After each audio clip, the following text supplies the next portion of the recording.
Obat yang sering digunakan adalah ekspektoran seperti guaifenesin.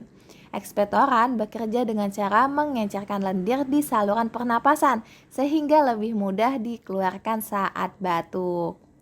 Di sisi lain, untuk batuk kering, obat yang sering digunakan adalah antitusif guys, seperti dextromethorphan.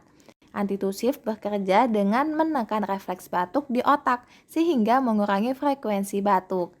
Penting juga untuk tidak menggunakan antitusif pada batuk berdahak karena lendir yang tidak dikeluarkan bisa memperburuk infeksi. Jadi perlu hati-hati ya guys. Mekanisme obat dari contoh yang diberikan sampai menyembuhkan. Mari kita pahami lebih dalam bagaimana obat-obatan ini bekerja.